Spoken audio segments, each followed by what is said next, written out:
먼저 이제 엘리야가 하나님의 지시를 받아서 베델로 가게 되는데 하나님께서 이미 엘리야뿐만이 아니라 많은 그곳에 있는 선지 생도들에게 하나님께서 정확하게 언제 이렇게 엘리야를 하나님께서 하늘로 들려 올라가겠다, 데려가겠다 라고 말씀을 해주신 것 같아요. 그래서 선지 생도들 사이에 수근수근한 얘기가 오고 가게 됩니다. 그래서 엘리사에게도 당신의 선생님이 오늘 하나님께서 데리고 올라가실 줄 아십니까? 라고 말하게 되죠. 3절에 보면 베델에 있는 선지자의 제자들이 엘리사에게로 나와가게 이르되 여호와께서 오늘이라고 분명히 말하고 있죠. 당신의 선생을 당신의 머리 위로 데려가실 줄을 아시나이까 하니 이르되 나도 또한 아노니 너희는 잠잠하라 라고 말하죠. 그래서 하나님께서 이미 계시를 하시고 데려가기를 계시를 하시고 이렇게 선지 생도들은 그것에 대해서 알게 되는데 엘리사는 그러한 그들에게 너희는 잠잠하라 라고 조용하게 잠잠하게 하나님의 말씀하신 대로 이루어지는 것에 대해서 우리가 잠잠하게 있을 줄 아는 그런 믿음의 인내가 필요한 것을 우리에게 말해주고 있습니다. 자, 그리고 나서 이제 엘리야가 지금 엘리사가 이제 엘리야의 쉽게 말하면 직전 제자라고 할 수 있겠습니다. 그러니까 엘리야가 사실은 승천하기 전에 엘리사에게 선지자로서 기름을 부어 세워주고 올라가야 되는데 그것에 대한 기록은 아주 정확하게 기록되어 있지 않습니다. 그래서 엘리사가 누구에게 기름을 부음을 받았냐 기록되어 있지 않죠. 그런데 분명한 것은 오늘 본문의 말씀을 통하여서 하나님께서 엘리사에게 성령으로 기름 부으시는 모습을 우리는 확인할 수 있죠. 그래서 이 육체적인 형식적인 이런 선지자에 대한 기름 부음이 중요한 것이 아니라 바로 성령의 기름 부으심의 역사가 중요하다는 것을 우리가 알 수 있고, 자 엘리야는 이제 요단강을 건너는데 겉옷을 말아가지고 물을 치매 물이 이리저리 갈라지면서 엘리야와 엘리사가 요단을 건너는 아주 우리가 성경 말씀을 보신 분들은 다들 기억하는 유명한 그런 장면이 이제 연출을 됩니다. 자, 그러면서 이제 9절 말씀 같이 한번 읽어볼까요? 시작. 건너매 엘리야가 엘리사에게 이르되 나를 내게서 데려감을 당하기 전에 내가 네게 어떻게 할지를 보아라. 엘리사가 이르되 당신의 성령이 하시는 역사가 갑절이나 내게 있게 하소서 하는지라. 따라서 합니다. 갑절이나 내게 있게 하소서. 예. 엘리사는 욕심이 아주 적은 사람이에요. 그러니까 갑절만 요구했어요. 나 같으면 한 100배, 1000배 요구했을 텐데. 자, 그래서 엘리사는 이런 영적인 하나님의 은사에 대한 열망, 갈망이 있었는데 사랑하는 성도 여러분, 우리도 이런 하나님의 은사에 대한 갈망이 또한 있어야 됩니다. 신앙생활을 하는데 우리가 하나님의 은사 받기를, 하나님께 은혜 받기를 늘 사모하고 그 은사를 통하여서 또한 하나님의 일을 이루기 위해서 우리가 늘 사모할 줄 아는 성도가 되어야 됩니다. 하나님께서는 예수 앞으로 나온 자들에게 치료하시고 은혜를 베푸시고 능력을 나타내셨어요. 그거는 우리가 꼭 기억을 해야 됩니다. 믿든 예수가 그리스도임을 믿는 자든 믿지 않는 자든 예수 앞에 나와 간구하는 자들에게 예수님은 어떻게 하세요? 능력을 나타내 보이셨다는 것을 꼭 기억을 해야 됩니다. 그래서 엘리사가 이렇게 갑절의 능력을 내게 주소서라고 이렇게 간절하게 한 것은 바로 우리가 참 복음받아야 된다라는 것을 꼭 기억해야 되겠습니다. 자, 그러면서 이제 11절 같이 한번 읽어봅니다. 시작. 두 사람이 길을 가며 말하더니 불수레와 물말들이 두 사람을 갈라놓고 엘리야가 회오리 11절 말씀은 엘리야가 하늘로 올라가게 되는 장면을 우리에게 보여주고 있습니다. 이것은 에녹 이후로 기록된 두 번째로 사람이 죽음을 보지 않냐고 하나님 나라로 올라가게 되는 사건입니다. 이것을 통해서 하나님은 분명히 우리에게 말씀해 주고 계시는 것은 바로 우리가 이 땅에서 하나님 나라로 들려 올라가게 될 것이다 라는 것을 우리에게 말해주고 있고, 또 하나 우리가 여기서 분명하게 알고 있어야 하는 것은 하나님의 나라는 영적인 곳이 아니다. 실제 환경, 실제의 물리적인 세계라는 것을 우리가 알 수가 있어요. 이해하시겠습니까? 그냥 영혼들만 가는 그런 영적인 그 파라다이스, 우리가 흔히 꿈이나 환상으로 상상하는 그런 영적인 세계가 아니라 실제 인간의 몸, 살과 피가 있는 몸으로 가는 나라가 어디다? 하나님 나라다라는 것을 우리가 기억해야 되겠어요. 그래서 엘리야의 승천은 그런 부분에서 기독교는 환상의 종교가 아니라 소망의 종교다는 거. 환상은 어때요? 실체가 있어요, 없어요? 실체가 없는 거예요. 환상은 실체가 없는 거예요. 그러니 그림자가 있어요, 없어요? 그림자가 없어요. 이해하시겠죠? 그러나 하나님 나라는 실체가 있는 거예요. 분명하게. 그래서 우리의 육신의 몸으로 입고 우리가 부활을 하면 부활의 몸도 입고 가는 것이, 영혼과 육체가 영원토록 기뻐하고 즐거워하면서 지내는 곳이 어디다? 하나님의 나라다. 그래서 엘리야도 육신으로 들려져 올라가셨고 예수님도 승천하실 때 육신의 몸을 입고서 올라가셨다는 것을 기억하시기 바랍니다. 그래서 이후에 하나님 나라에 올라가게 될 우리도 육신의 몸을 입고 하나님 나라에 가게 될 것이다라는 것을 다시 한 번 더 성경은 우리에게 말해주고 있습니다. 그래서 이단은 우리가 육체가 우리가 입지 아니하고 영의 부활만 있을 것이라고 말을 하거든요. 그래서 그러한 것들은 이단이다. 우리의 하나님 나라 천국은 영과 육이 가는 나라다. 자, 그리고 이제 엘리사가 내 아버지 하면서 엘리야를 마지막으로 이렇게 부르짖게 됩니다. 자, 그리고 이제 엘리야는 하나님 나라로 올라가게 되고, 이 하나님 나라로 올라가는 이 장면, 이대로 우리가 하나님 나라에 들려 올라가게 될 것을 우리에게 말해주고 있습니다.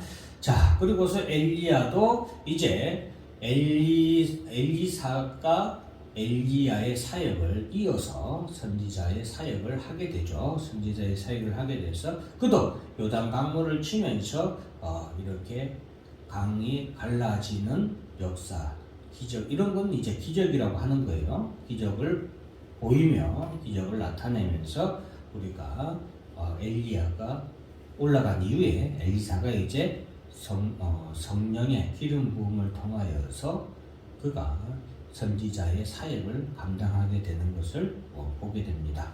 자, 15절 같이 한번 읽어볼까요? 시작. 맞은편 여리고에 있는 선지자의 제자들이 그를 보며 말하기를 엘리야의 성령이 하시는 역사가 엘리사 위에 머물렀다 하고 가서 그에게 나아가 땅에 엎드려 그에게 경배하고. 예, 성령이 엘리사의 기름 부음을 우리가 보게 되는 것이죠. 그래서 오늘날 이 엘리사의 이런 모습을 통하여서 여러분, 엘리사는 예수님 이전에 성령의 기름 부음을 받았어요. 그러나 그럼에도 불구하고 그가 보인 놀라운 능력과 그의 사역은 우리가 감탄만 하고 있을 것이 아니다라는 거죠. 왜 그러냐? 심지어 구약시대에 기름 부음을 받은 엘리사도 이렇게 놀라운 능력을 받아 하나님의 일을 감당했는데, 예수 그리스도로 말미암아 우리에게 임하는 성령의 기름 부으심은 어때요? 이것만 못지 않다 이 말이죠. 그렇기 때문에 오늘날 우리 그리스도인들은, 오늘날 우리도 성령의 능력의 시대에 살아가고 있다라는 것을 기억을 하시기 바랍니다. 이 능력이 과거에만 있고 지금은 현대 시대로 왔으니까 이런 능력이 사라지냐? 그건 아니에요. 때를 따라서 하나님은 능력을 시대에 맞게 사용하긴 하시지만 그러나 하나님의 능력은 무한하십니다. 우리가 엘리사가 하나님께 갑절의 능력을 받아서 그가 사역을 할 수 있었던 것처럼 우리 또한 성령의 기름 부으심을 통하여서 우리 교회에서 또 우리 사회에서 우리가 이러한 하나님의 능력을 받아서 하나님의 일을 능히 감당할 줄 우리가 믿고 하나님께 은혜를 간구하신 여러분들이 되시길 바랍니다. 내 사리 사역을 위해서 하나님께 기도하고 능력 주시기를 간구하는 게 아니라 정말로 내가 주를 위하여서 혹은 교회를 위하여서 내가 이런 일을 해야 되겠습니다. 주님 은혜 주시옵소서, 능력을 주시옵소서, 갑절의 능력을 내게 주시옵소서 라고 기도하면 하나님은 반드시 능력을 주시고 그 능력을 통하여서 하나님의 일을 감당하도록 하신다라는 것을 우리가 기억해야 되겠습니다. 자, 그리고 나서 이제 저는 사실 이 17절 보면은 엘리사의 그 생도들 가운데서 50명 정도가 이제 엘리야의 시신 찾기를 이렇게 간청을 하잖아요. 그러면서 그들이 이제 믿음 없이 엘리야가 하나님 나라로 올라가다 떨어지지 않았을까 걱정되고 염려되는 마음에 믿음 없는 요청을 하게 되죠. 엘리사는 이제 그들의 믿음 없음을 보고 갈 필요 없는데 저렇게 하니까 처음에는 거절을 하지만 엘리사가 나중에 허락을 하죠. 왜? 보지 않고 믿는 자가 더 복이 있지만 보고서라도 뭐 하는 것이 낫다? 믿는 것이 낫기 때문에 그래요. 그래서 예수님께서도 도마에게 예수님의 상처를 확인 안 하고도 부활하신 예수님인 줄 믿으면 좋겠지만 그래도 믿고 그것을 보고서 그 믿음을 확실히 더 굳게 새기는 것이 좋기 때문에 도마에게 자신의 못자국난 손을 직접 만져보도록 하시잖아요. 엘리사도 그런 경우를 우리 생도들에게 이렇게 하게 됩니다. 그래서 사흘 동안 찾지만 발견하지 못하게 되죠. 그래서 우리가 확실히 보지 않고 믿는 믿음이 더 귀하고 더 큰 믿음이다라는 것을 기억하고 그러나 그렇지 못할 경우는 보고서라도 믿는 것이 낫다라는 것을 우리가 기억해야 되겠습니다. 자, 그러고 나서 이제 엘리사가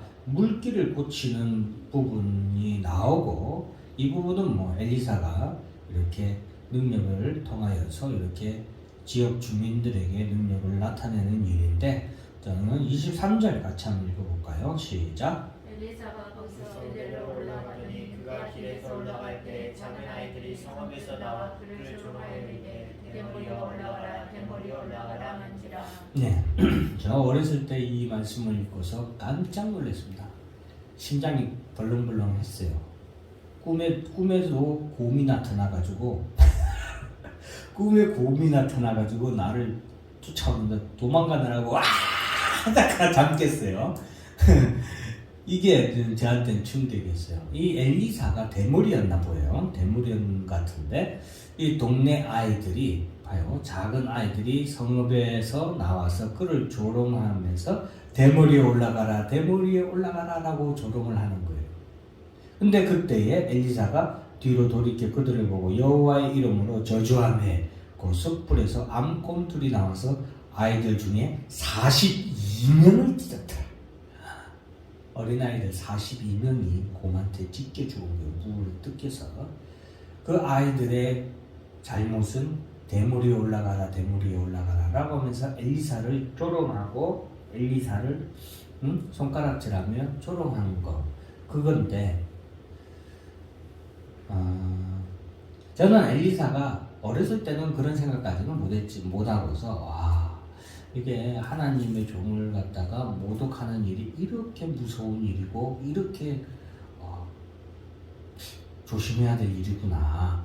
그래서 저는 그때는 이제 제가 뭐 이렇게 목사의 자녀로서 자라는 시기지만 어쨌든 내가 앞으로 어떤 목사님도 절대로 욕하지 말아야지 하는 그런 마음 다짐을 하게 되는 계기가 된 말씀인데, 우리가 주의 종에 대해서 다윗을 보면은 나중에 이제 다윗을 통해서 그런 부분에서 제가 많은 부분을 깨달았는데, 하나님의 종에 대해서 늘 존중하는 다윗의 태도를 하나님께서 어떻게 보셨어요? 기뻐하셨어요.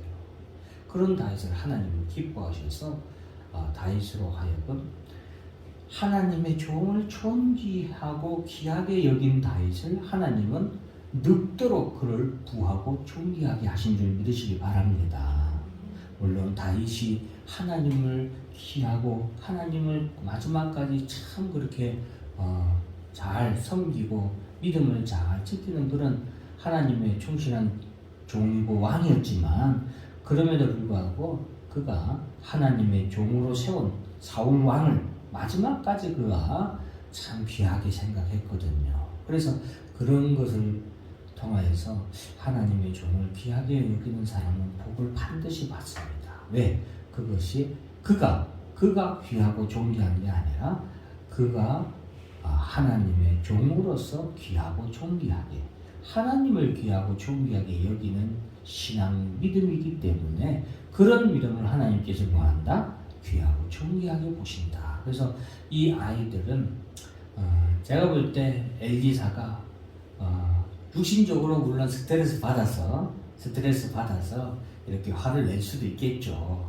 특히나 이제 이 머리가 없으신 분들은 그런 부분에 대한 스트레스가 많이 있더라고요. 제가 아는 참 목사님도 나보다 한 살 많으신 목사님이었는데 머리가 많이 벗겨졌어요. 많이 벗겨졌는데 애들도 우리 또래 애들이었어요. 그래서 그때는 이제 한참 한 10년 정도 지났는데, 10년 전에 애들이랑 같이 저기 이마트를 갔는데 그 이마트 직원이 아이들하고 같이 온 그 목사님하고 사모님하고 아이들이랑 같이 갔어요. 그랬는데 이제 그 이마트 직원이 아이들을 보면서 아유 할아버지가 참 젊으시네요 하고 실수를 한 거예요.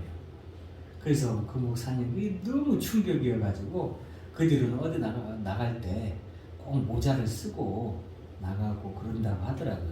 자기만 충격인 게 아니라 아이들한테도 충격이죠. 그리고 사모님한테도 얼마나 그러겠어요. 그래서 그런다는 얘기를 했는데, 어쨌든 엘리사도 아이들이 이제 놀림에 의해서 육체적인 그런 놀림으로 인해서 화가 났을 수도 있겠지만, 저는 그거보다는 이제 아이들의 행동이 영적으로 하나님의 종을 괴롭게 한 모양인 것이라 그런 어떤 상황이었다라고 생각을 합니다. 왜 그러냐면은 바울도 전도하러 나갈 때에 귀신 들린 여종이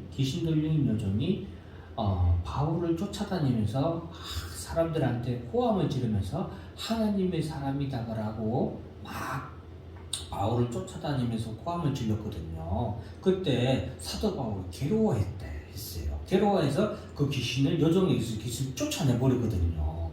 그것까지는 같은 맥락이라고 보고 있어요. 그래서 이 아이들의 이런 조롱은 영적으로 사탄 마귀가 이제 사역을 하는 엘리사를 이제 영적으로 조롱하고 핍박하는 그런 모습이라고 볼 수 있고, 그래서 엘리사도 그런 그들에게 저주를 할 때에 앙검 2마리가 나와서 그들을 찢어 죽이는 일이 발생했다라는 것을 우리가 알 수 있습니다. 그래서 하나님의 사역을 하는 종이 우리가 귀하게 여겨야 된다. 그만큼 중요하고 귀한 일이다.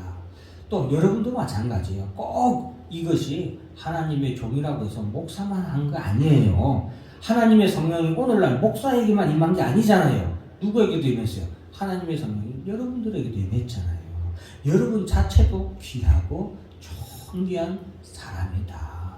여러분 자존감을 꼭 가지시고, 그리고 내가 이렇게 귀하고 존귀한 사람이들 내 옆에 있는 성도도 그만큼 귀하고 존귀한 사람이니까 서로 사랑하고 서로 아끼기를 힘써야 되겠습니다. 서로를 위해서 기도하는 것이 하나님의 복을 받는, 하나님의 사랑을 받는 더 귀한 일이다. 그래서 서로를 위하여서 우리 힘찬교회 성도들은 서로를 위해서 기도하라. 목사가 성도를 위해서 기도하고 성도가 목사를 위해서 기도하고 성도가 성도를 위해서 또한 기도할 수 있고 사랑해 줄 수 있는 그런 교회가 되기를 정말 주의 이름으로 축원합니다. 기도하겠습니다. 하나님 아버지 감사합니다. 오늘